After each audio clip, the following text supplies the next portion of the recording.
Chers amis noéséens, bonjour.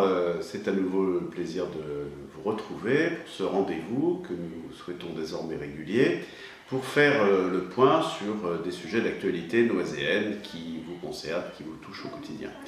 Je voudrais tout d'abord aborder le sujet de la taxe d'habitation qui est un impôt local lourd et injuste.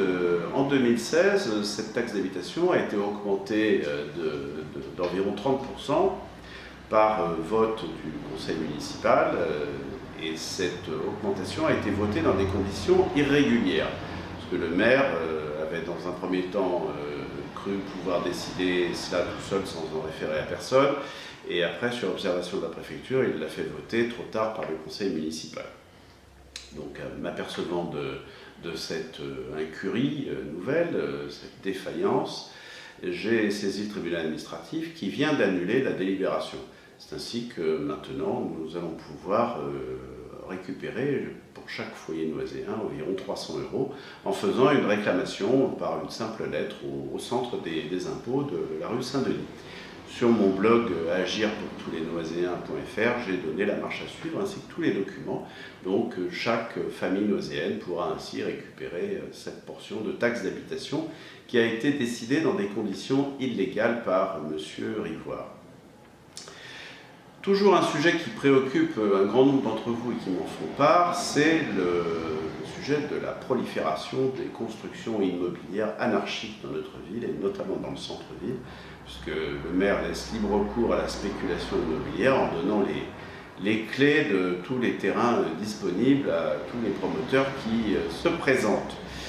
Donc, nous avons dans le centre, dans l'hypercentre, rue Georges Clémenceau, un terrain qui était occupé jusqu'à présent par un parking municipal et que le maire a décidé de brader à 200 000 € en dessous du prix normal aux promoteurs, un tandem de promoteurs qui projettent de faire un immeuble en accession à des prix très élevés qui sont d'ailleurs inaccessibles pour la plupart des noéséens.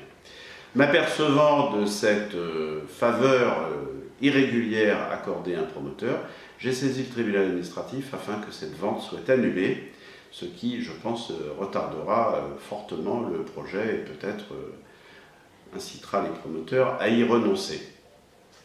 Toujours dans le domaine immobilier, maintenant, le maire veut faire poursuivre la spéculation immobilière dans un autre quartier, qui est le quartier du Londeau, puisque, comme chacun va pu s'en apercevoir, ce quartier sera desservi par le terminus de la future ligne 11 du métro qui va arriver à Rosny 2.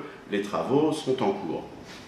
Et pour cela, pour que la fièvre immobilière aille jusqu'au Londeau, il a décidé de faire démolir la tour du 19 rue Paul Verlaine, où logent près de 150 familles, qui pour l'instant ne savent absolument pas dans quelles conditions elles seront relogées, qui ne savent pas comment le projet immobilier de renouvellement urbain, parce que c'est comme ça que ça s'appelle, sera élaboré sur le Londeau, quels seront les services publics qui seront améliorés, comment seront aménagés les espaces extérieurs, est-ce que l'école sera agrandie, est-ce qu'il y aura installation d'activités économiques, de commerce, de bureaux, d'entreprises.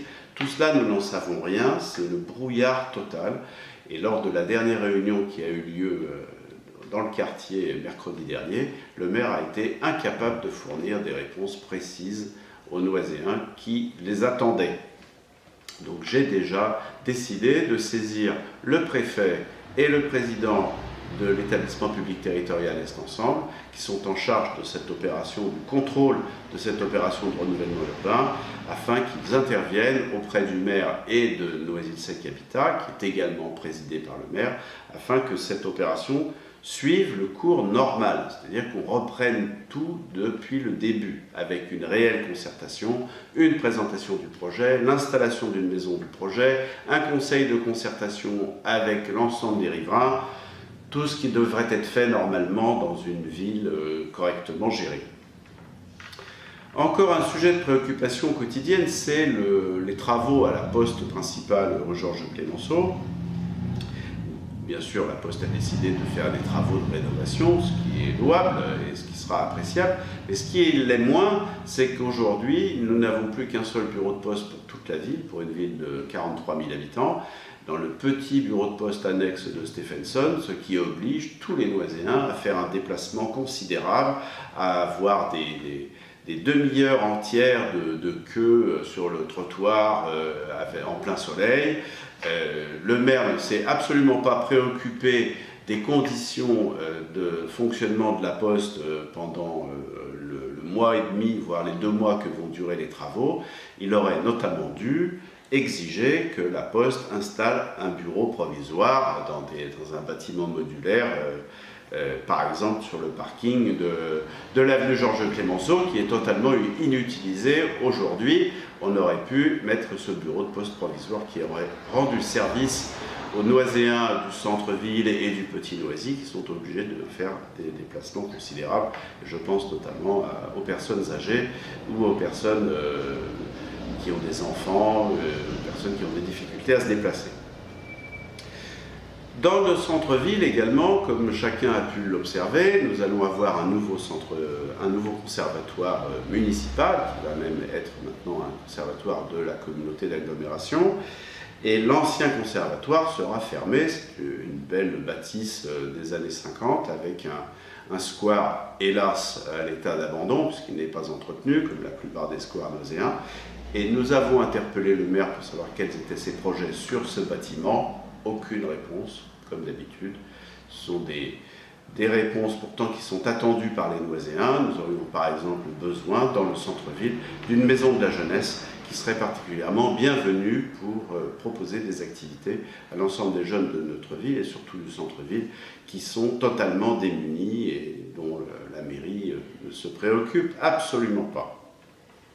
Et enfin, toujours sur le conservatoire, nous sommes inquiets de constater que les tarifs vont fortement augmenter à partir de la rentrée prochaine, puisque le tarif pour les Noiséens vont faire l'objet d'un rattrapage pour être mis au niveau de la moyenne des 9 villes de l'agglomération Est Ensemble. Mais ce rattrapage a été accepté sur 5 ans par le maire de Noisy-le-Sec, ce qui fait des augmentations importantes pour les Noiséens, de l'ordre de 20% par an, alors que le maire de Romainville a été en capacité de négocier cette mise à niveau sur 10 ans, ce qui est quand même beaucoup plus supportable. Je m'étonne qu'une fois de plus, les intérêts des Noiséens aient été bradés par le maire de Noisy-le-Sec. Voilà, chers amis Noiséens, les sujets que je souhaitais aborder avec vous. N'hésitez pas à intervenir ou à m'interpeller sur d'autres points. Je m'en occuperai volontiers. Vous pouvez m'écrire soit sur ma page Facebook, soit sur le blog agirpourtousleснойséens.fr. À très bientôt. Bonnes vacances pour ceux qui partent.